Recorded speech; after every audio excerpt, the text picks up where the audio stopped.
12 canned foods could become much harder to find after July. And the most concerning part is that they are not disappearing because people stopped buying them, but because the costs behind every can are changing too quickly. Seafood alone is a good example. Roughly 75 to 80% of the seafood consumed in the United States comes from imports, which means even small changes in shipping, fuel, or processing costs can affect entire canned food aisles. A can of food looks very simple, but behind it are metal, fuel, factories, labor, weather, transportation, and the quiet decisions made by grocery stores. When all of those costs rise at the same time, products do not disappear overnight. They simply begin to change. Fewer promotions, fewer brands, smaller cans. And then one day, the item you always assumed would be on the shelf is no longer there. What makes this list interesting is that it does not begin with the most expensive item. It begins with the one facing the most pressure. And as we move toward the end, you will notice something very unusual. The cheapest, most ordinary, and most overlooked cans may end up being the first ones pushed off the shelves. Number 12. Canned salmon. A can of salmon today reflects more than just food prices. It reflects the condition of the ocean itself. For years, canned salmon has been one of the most dependable sources of protein in the American kitchen. It does not need to be thawed, does not require a long cooking time, and does not involve complicated preparation. Just open the can, and you can make sandwiches, salads, rice bowls, pasta, or a quick dinner for those days when you are simply too tired to stand in the kitchen. But what makes canned salmon concerning is not just rising prices. The bigger issue is that the system behind it is weakening from multiple directions at the same time. According to Noe, about 80% of the seafood consumed in the United States in 2023 came from imports. The country also imported about 3 billion pounds of edible seafood that year, with Canada and Chile among its largest trading partners. That matters because the salmon sold in the United States depends on much more than fish in the water. It depends on refrigerated transportation, fuel, containers, ports, processing labor, and international trade costs. Simply put, a can of salmon on a grocery store shelf is the result of a supply chain stretching thousands of miles. And that supply chain is getting more expensive. Cold chain transportation is very different from shipping dry goods. Fish must be kept at the proper temperature from the moment it is caught or farmed, through processing, packaging, storage, transportation, and finally delivery to retailers. If fuel, electricity, labor, or container costs increase, the final price changes. With canned products, there is another layer involved: the metal can itself. When steel, aluminum, and packaging costs rise, products with thin profit margins come under pressure very quickly. But that is only half the story. The other half is unfolding in the ocean. Warmer ocean temperatures are changing the habitat of wild salmon. Cold water species such as salmon depend heavily on stable temperatures, ocean currents, and ecosystems. As oceans warm, migration patterns shift, food sources change, and the survival rate of young fish is affected. Some recent studies suggest that even an increase of just 0.1 degrees Celsius per decade can significantly reduce fish biomass over time. That is the biggest difference between salmon and many other canned foods. If transportation costs fall, prices may ease. If tariffs fall, prices may come down somewhat. But if wild salmon populations decline, the old price levels are unlikely to return. And that is why canned salmon deserves the first spot on this list. A can of pink or sockeye salmon often contains more than 20 grams of protein. It also provides omega-3s, vitamin D, and if it includes the soft edible bones, a valuable source of natural calcium. For people over 50, this is not just protein. It is a food that adds substance to a meal, provides healthy fats, delivers important minerals, and remains extremely convenient when spending a long time cooking no longer sounds appealing. If you are buying it for storage, prioritize wild-caught pink salmon or sockeye salmon. Cans that include the soft bones are often worth far more than people realize. Avoid cans with dents along the seams or rim, since those areas are the most vulnerable parts of the seal. Choose the longest expiration date available, write the purchase date on the lid, and rotate your supply using the oldest cans first. Some foods simply become more expensive over time, but canned salmon is more concerning because it is not only being pushed upward by fuel costs, metal cans, and refrigerated transportation. It is also being pulled downward by a changing ocean. And when a food becomes both more expensive and harder to find, the people who recognize it early always have an advantage over those who wait until the shelves start looking empty. If you could choose only one type of canned fish to always keep in your kitchen, which one would it be? And why? Number 11. Canned tuna. There was a time when canned tuna was almost the symbol of affordable protein in the American kitchen. A tuna sandwich, a few crackers, a little mayonnaise, and you had a quick lunch at a very low cost. Many families always kept a few cans in the pantry because they believed this was a food that would always be affordable, always be on the shelf, and never be something they had to worry about. But that is gradually changing. According to USDA and NOAA, roughly 75 to 80% of the seafood consumed in the United States comes from imports. Tuna, in particular, depends heavily on processing facilities in Thailand, Vietnam, Indonesia, and several other Asian countries before traveling thousands of miles to grocery stores across the United States. That means a small can of tuna contains more than fish. It also contains the aluminum used to make the can, fuel for cargo ships, shipping containers, labor costs, processing plants, ports, and an entire global logistics network. If just one link in that chain becomes more expensive, the can changes too.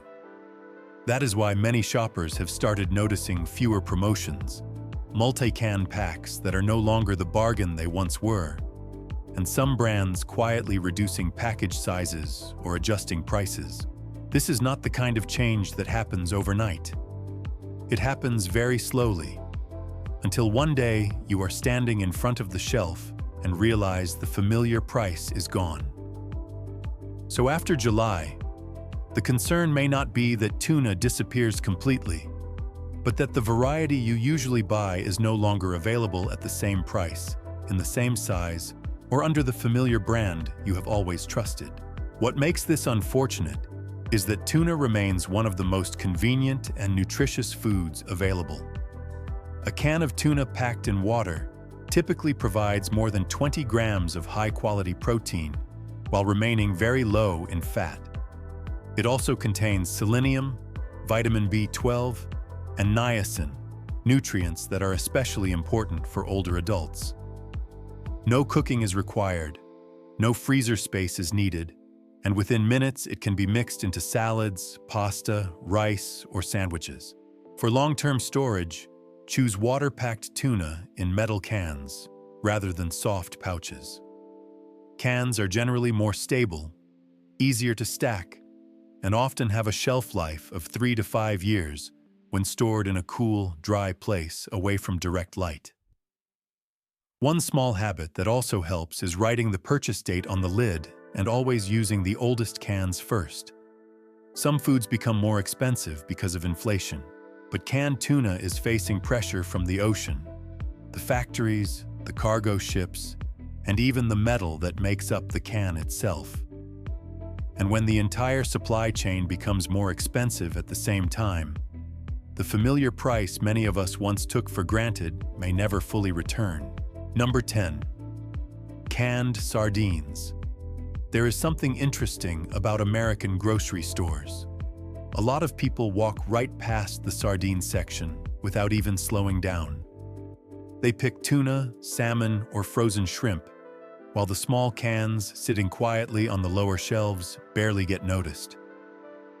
But that very ordinariness is what makes sardines one of the most important foods to pay attention to right now. A can of sardines is facing 3 different pressures at the same time. The first is seafood prices. According to data from the U.S. Bureau of Labor Statistics, seafood prices have been rising faster than many other food categories in recent years, as fishing costs, fuel expenses, and refrigerated transportation costs continue to climb. The second is olive oil. Most high-quality sardines are packed in olive oil, and global olive oil prices have surged following multiple poor harvest seasons in Spain, Italy, and Greece caused by drought and extreme weather. That means a can of sardines is affected not only by the price of fish, but also by the price of an oil that is becoming increasingly expensive. And finally, there is the metal can itself. As steel, aluminum, and packaging costs rise, low-margin products are often among the first to feel the pressure. The changes do not happen loudly. First, there are fewer sales and promotions, then smaller package sizes, and eventually, a few familiar brands quietly disappear from store shelves. What is unfortunate is that many people are overlooking one of the most nutritious foods in the entire grocery store. A can of sardines typically provides more than 20 grams of protein, along with a very high amount of omega-3s that support heart and brain health. If you eat the soft bones, you also get a meaningful amount of calcium and vitamin D, nutrients that are especially important for people over 50. When measured by cost per gram of protein and omega-3s, very few foods can compete with sardines. There is also an interesting detail that many Europeans have known for years. Sardines packed in olive oil, when stored properly in a cool, dry place, often develop a softer, richer, and more flavorful taste after 1 or 2 years. Some people even collect and age sardines, much like others store wine or aged cheese. If you are buying them for storage, prioritize varieties with the bones intact and packed in olive oil or brine. Inspect the seams carefully, and always choose cans with the longest expiration dates. Some foods simply help fill your stomach, but others provide nutritional value far beyond what their appearance suggests. And canned sardines are one of the clearest examples that sometimes the smallest can on the shelf contains the greatest value in the entire kitchen. Number 9. Canned mackerel. Canned mackerel will not disappear because it lacks value. It could disappear because too few people understand its true value. On the canned seafood shelf, mackerel is almost never the star. People notice tuna because it is affordable and familiar. People choose salmon because it sounds more premium. Meanwhile, mackerel usually sits lower on the shelf, receives less advertising, gets mentioned less often, and has fewer shoppers actively looking for it. But in retail, that can be a dangerous signal.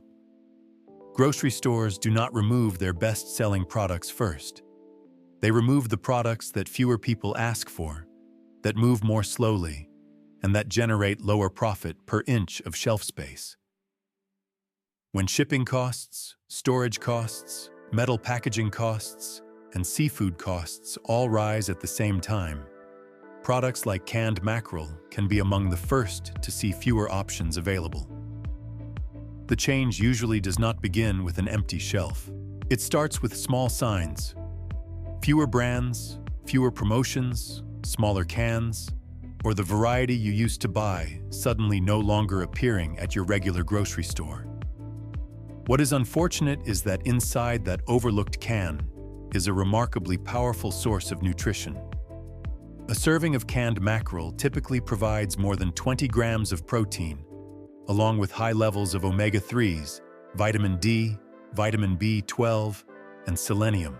These nutrients become especially important as fresh seafood grows more expensive, and many families begin cutting back on meat and fish in their weekly meals. Mackerel does not have the clean, polished image of some of the protein foods promoted online, but it is a nutritional heavyweight. Rich, flavorful, filling, dependable, and practical. In Japan and many Nordic countries, mackerel has long been a staple for working families. Not because it is fancy, but because it is nutritious, easy to store, and provides real energy for a meal. If you are buying it for storage, choose mackerel packed in brine rather than tomato sauce. Brine-packed varieties are generally more stable, easier to pair with rice, bread, pasta, salads, or soups, and they do not mask the natural quality of the fish. Check the seams carefully. Avoid deeply dented, rusted, or bulging cans, and store them in a cool, dry, dark place. Popular foods are often protected by the market for much longer. But overlooked foods do not have many people speaking up when they disappear. And sometimes, the cans that attract the least attention are the ones that deserve a place in your kitchen first. But seafood is not the only category facing pressure. Another old-fashioned source of protein is making a surprisingly fast comeback. Number 8. Canned corned beef. Canned corned beef is not making a comeback because it is trendy. It is making a comeback because fresh beef is becoming too expensive for many families. This is a food that showed up during wars, economic downturns, and in working-class kitchens when people needed protein that could last without a freezer. During World War II, cans of corned beef existed for one simple reason: to deliver protein to places where fresh meat was no longer guaranteed. Today, what makes it worth paying attention to can be seen directly in the beef market. According to USDA data, the U.S. beef cattle herd at the beginning of 2026 stood at roughly 27.6 million head, the lowest level since 1961. When cattle supplies are that low, beef prices do not tend to come down quickly. That affects more than steaks and ground beef. It pushes up costs across the entire beef protein category, including canned corned beef. This product is also facing pressure from the metal can itself. As steel, packaging, transportation, and storage costs rise, slow-moving, low-margin products are often not protected for very long by grocery stores. They do not remove their best sellers first. They remove the items that fewer people ask for.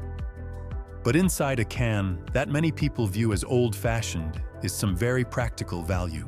A serving of about 3 ounces can provide more than 200 calories, 15 to 20 grams of protein, along with vitamin B12, iron, and zinc. Corned beef can be eaten with rice, potatoes, bread, beans, or added to soups. It does not need to be thawed, does not require refrigeration before opening, and does not need to be prepared the night before. If you are buying it for storage, inspect the seams carefully and avoid cans that are deeply dented, rusted, or bulging.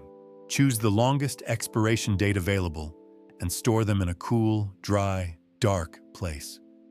Some foods disappear because they no longer provide value, but some foods disappear because too many people recognize their value too late. Do you still keep a few cans of corned beef in your pantry? Number 7. Canned chickpeas. Chickpeas have not survived for more than 7,500 years because they look appealing. They have survived because whenever food becomes unpredictable, people return to things that are simple, filling, and dependable. In many American kitchens, chickpeas are just a small can sitting next to black beans, kidney beans, or canned tomatoes. Few people think of them as important, but history tells a different story. Chickpeas are one of the oldest food crops in human history. cultivated in the Middle East thousands of years ago. They sustained entire communities not because they were luxurious, but because they stored well, provided energy, delivered fiber, and helped stretch meals when meat became expensive. Today, the pressure on chickpeas comes from weather, fertilizer costs, transportation, and exports. India is the world's largest producer of chickpeas, so when weather becomes unpredictable or the government takes steps to protect domestic supplies, global markets feel the effects as well. What makes chickpeas special is not that they completely replace meat. It is that they help extend a meal. A half-cup serving of cooked chickpeas typically contains about 7 grams of protein and 6 grams of fiber. 1 can of chickpeas can be mixed into salads, blended into hummus, added to soups, served with rice, stirred into stews, or roasted into a crunchy snack. And there is one trick that many people overlook. Do not pour out the liquid in the can too quickly. That liquid is called aquafaba. It can be used as a substitute for egg whites in certain baking recipes, sauces, and plant-based dishes. If you are buying chickpeas for storage, choose low-sodium or no-salt added varieties whenever possible. Pick cans with the longest expiration dates, store them in a cool, dry place, and rotate them regularly. A can of chickpeas will not make a kitchen look more prosperous, but it can make meals go much farther. And during difficult times, that is what real value looks like. But a kitchen needs more than protein and fiber. It also needs fat to keep meals from becoming dry and unsatisfying. Number 6. Canned coconut milk. Canned coconut milk is not the main course. But when a kitchen starts running short on fat, it becomes one of the things that helps a meal still feel like a real meal. A 13.5-ounce can of full-fat coconut milk typically contains around 600 to 700 calories. That is a notable number because just a few spoonfuls added to rice, soup, beans, oatmeal, or curry can make a dry, simple meal richer, more flavorful, and more filling. Calories provide energy, but fat is what keeps a meal from feeling poor and unsatisfying. The challenge is that most canned coconut milk sold in the United States depends on supplies from Southeast Asia, especially Thailand, Vietnam, and the Philippines. Thailand alone accounted for roughly 80% of the U.S. coconut milk market in 2020. When international shipping, fuel costs, container costs, and supply controls change, imported products like these are often affected very quickly. And because coconut milk is not viewed as essential in the same way as rice, pasta, or cooking oil, many grocery stores will not protect it for long if costs rise. They may keep a few top-selling brands, but reduce slower-moving options, products with fewer promotions, or higher-priced varieties. The disappearance does not begin with an empty shelf. It begins when you can no longer find the exact brand you used to buy. The strength of coconut milk is that it solves a very real problem in food storage: monotony. After several days of eating canned foods, rice, pasta, beans, or thin soups, the body needs more than fullness. It needs richness, texture, and food that feels enjoyable to eat. The MCT fats in coconut milk can also help create a stronger feeling of satiety, making a simple meal feel more substantial. If you are buying it for storage, choose full-fat canned coconut milk rather than light versions or diluted carton products. Look for the longest expiration dates, avoid deeply dented or bulging cans, and store them in a cool, dry place.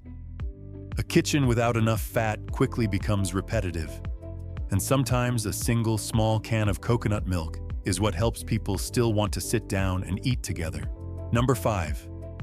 Canned evaporated milk is the kind of food that is easy to overlook until the day you need a meal to be softer, richer, and easier to eat. It is not flashy. It is not found in the trendy food section. But in many traditional American kitchens, a can of evaporated milk was once the ingredient that made coffee richer, soups smoother, mashed potatoes creamier, and pasta sauces feel more substantial.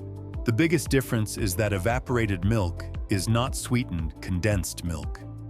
It is milk that has had about 60% of its water removed, making it thicker, richer, and more versatile than regular milk. Because it is not sweet like condensed milk, it can be used in both savory and sweet dishes. The challenge today is that this product is facing pressure from two directions. One comes from the dairy industry. USDA projects the 2026 all-milk price at around $21.25 per hundredweight, showing that dairy markets continue to face fluctuations in production, demand, and processing costs. The other comes from the metal can itself. As steel, packaging, transportation, and storage costs rise, traditional products that do not sell particularly fast, such as evaporated milk, can quickly see fewer promotions and fewer options on store shelves.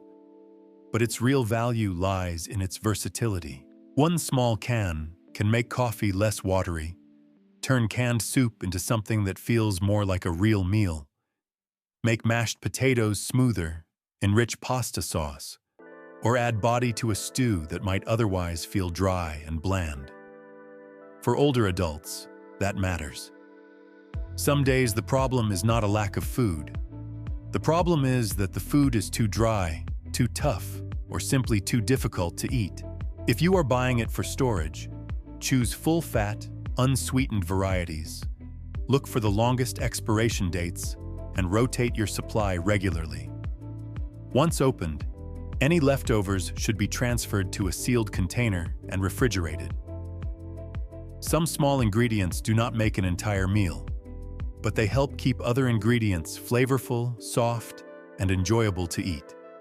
And in a well-prepared kitchen, a small can of evaporated milk can sometimes be worth far more than its modest appearance suggests. What do you usually use evaporated milk for? Coffee, soup, or something else? Number 4. Canned tomatoes. A can of tomatoes contains more than tomatoes. It also contains water from California, diesel fuel on America's highways, and steel from the canning industry. That is something very few people think about when they toss a few cans of diced tomatoes, crushed tomatoes, or tomato sauce into their shopping cart. Canned tomatoes are so familiar that many families assume they will always be available. But behind that simple can is a supply chain that can be stretched surprisingly thin.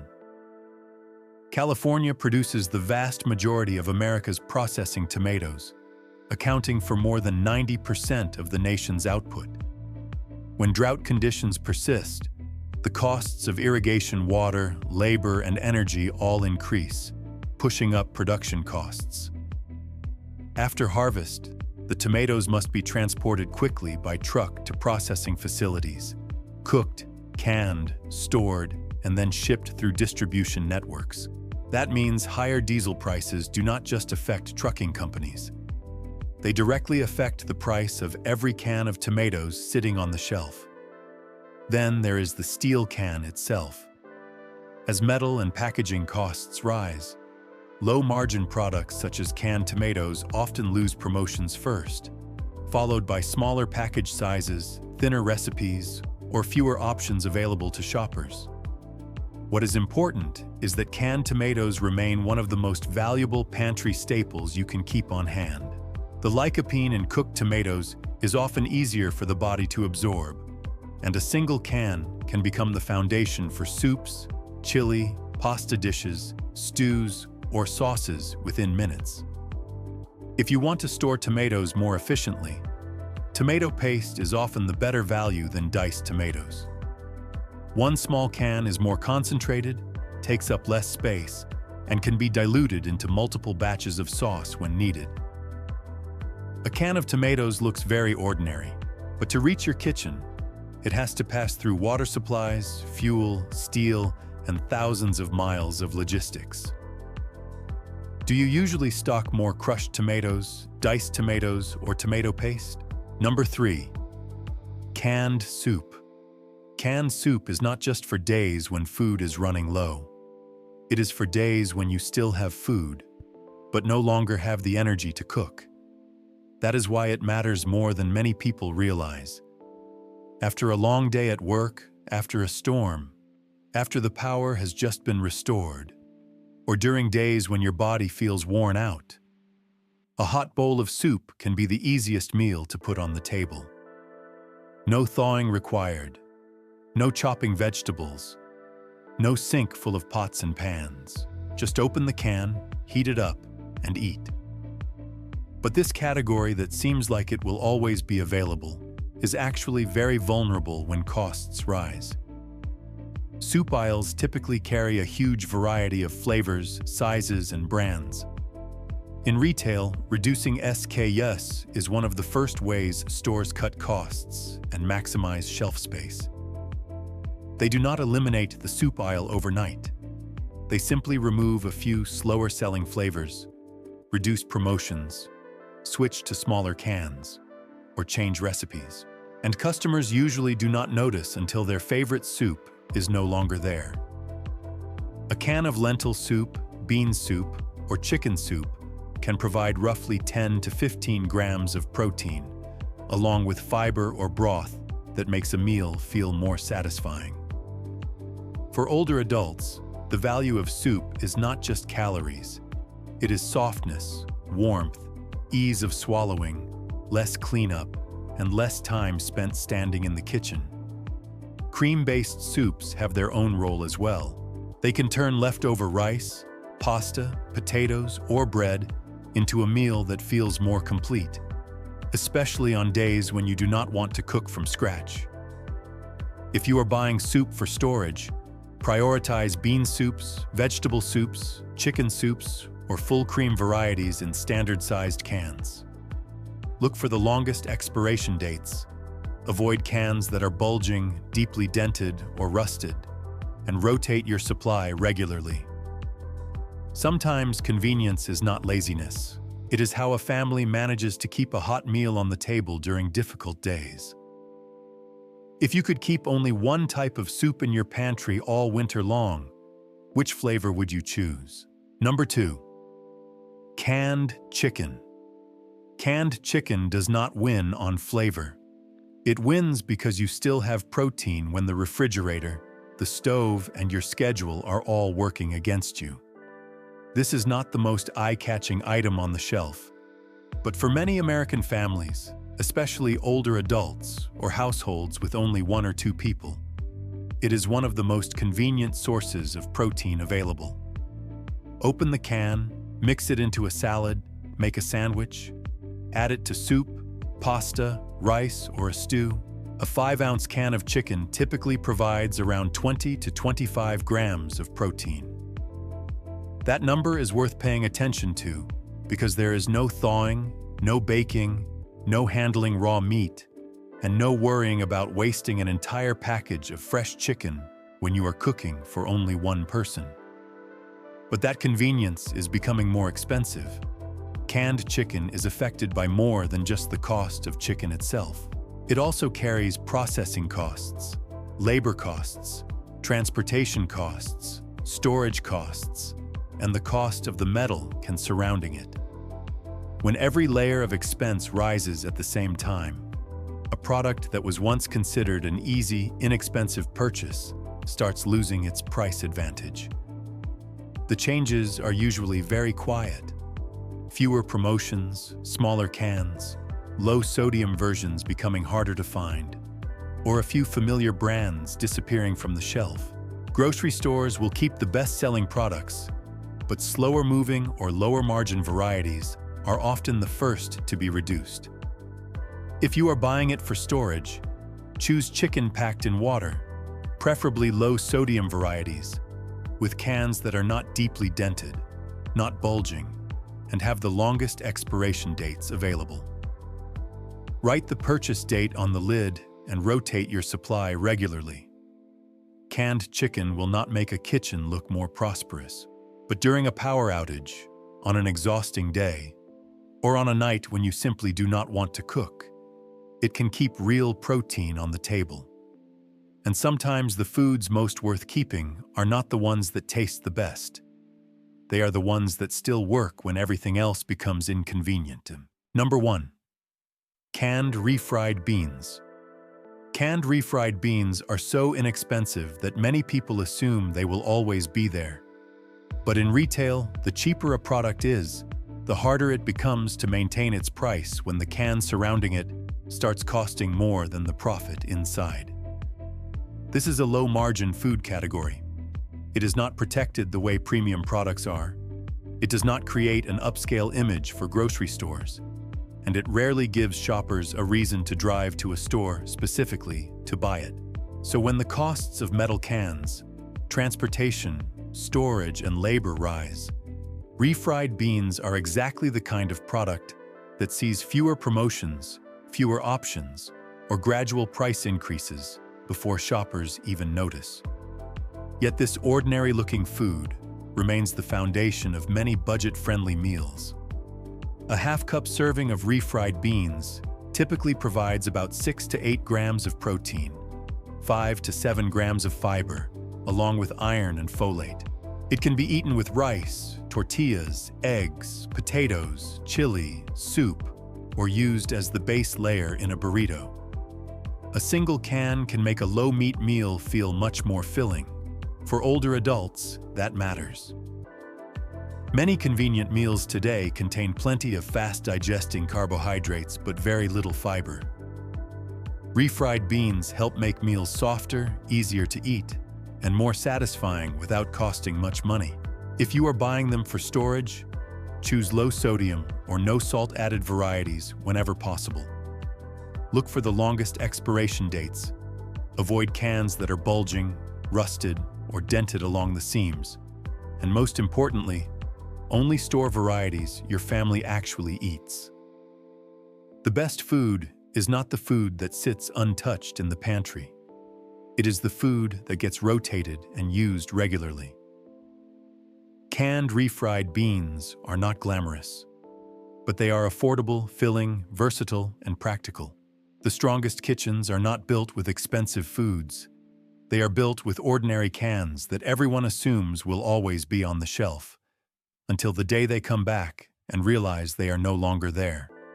If you could keep only one type of canned bean in your pantry, would you choose refried beans, black beans, or chickpeas? Perhaps after watching this list, you will realize that the most important question is not which foods might disappear, but why the most ordinary foods are often the easiest to overlook. A can of tuna, a can of soup, a can of tomatoes, or a can of beans may not make you wealthier, but they can make your kitchen more stable when prices and supplies begin to change. People who prepare well are not the ones who buy the most. They are the ones who recognize the value of familiar foods before the rest of the market does. Now, I would really like to hear your opinion. If you could choose only 3 canned foods to always keep in your pantry after July, which 3 would you pick? Share your choices in the comments below.